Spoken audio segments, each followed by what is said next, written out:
guys! Welcome to my vlog. Tuturo ko po sa inyo ngayon kung paano po magbasa ng Korean language for basic or beginner only. Okay, let's umpisahan po natin ay dito. Ang tama pong pagsulat niyan ay mag-uumpisa ka po sa taas, pababa, tas mula rito, pa-side. Yan. Ang basa po dyan ay A.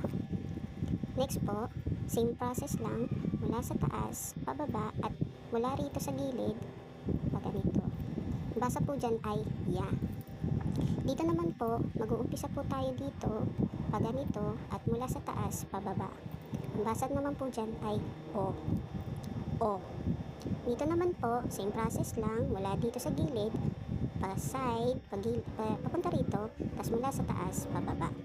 Ang basa naman po dyan ay yo. Yo. Dito naman po, mula dito sa taas, pa-side, at mula naman po dito, pababa. Ang basa naman po dyan ay U. O. U pala. U. Dito naman po, same process lang po rin dito. Dadagdagan nyo lang po ng isang guhit to. Magiging U.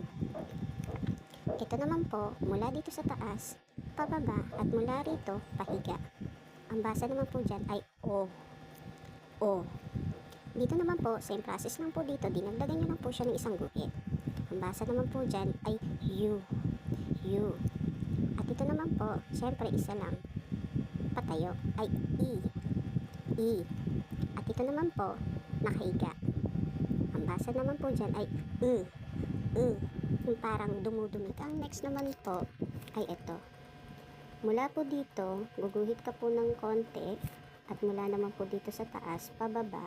At same din po dito. Ang basa naman po dyan ay E. E. Dito naman po, same process lang din po siya.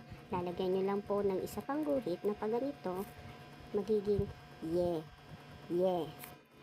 At dito naman po, parang H na to, mag-start ka po dito, pababa, mula sa taas, pababa. Tapos itong sa gitna, isang maliit na guhit at isa pong pag ganito. Ang basa naman po dyan ay E. E. Same process lang po dito. Lalagyan nyo lang po ng isang guhit dito sa baba niya. Magiging Ye. Ye.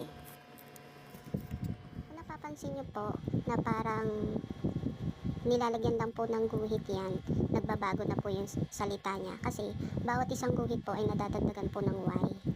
Yan. Ito pong A, nilagyan mo pa ng isa pang guhit, magiging Ya. At ito namang si O, nilagyan mo pa ng isang guhit dito, magiging Yo. Same lang din po dito, si U, nilagyan mo ng isa pang guhit, magiging U. At same lang din po dito, si U, nilagyan mo pa ng isa pang guhit, magiging U. Tapos dito po, same lang din po dito, na kapag nilagyan mo po ng isang guhit, tandaan nyo po, once po nilagyan po ng isang guhit, may Y po siya. So, itong si E, magiging si Ye. Ito pong si E.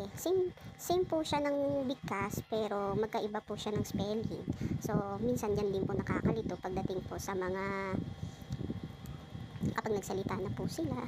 Yan po minsan ang hirap po rin po siya intindihin. So, dapat po talagang pag-aralan. So, itong si E, nilagyan mo po siya ng isang pangguhit, magiging Ye. Naman po, yung pagko-combine ng mga na mga letter. Katulad po nito, si Wa, ito pong si O, dinagdagan po mo ng A, magiging Wa. Si U uli, nilagyan mo ng E, magiging We.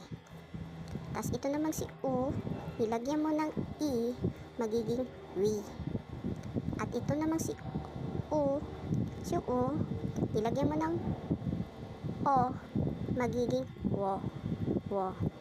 At ito naman si U uli, nilagyan mo ng E, magiging We. At ito naman si U, nilagyan mo ng I, magiging We. We. Yan. Tapos ito naman po, si U, nilagyan mo po ng I, magiging Uy. Sa ngayon po, ito lang po muna ang pwede kong maituro. So, sana po magustuhan ninyo. Huwag nyo naman po akong i-bash. Pero hindi pa man naman po ako totally marunong. Sa mga nagkagusto po, at gusto pa pong matuto, paki-like and share naman po ng aking video, at saka mag-subscribe na rin po kayo sa aking channel. Thank you mga chingo!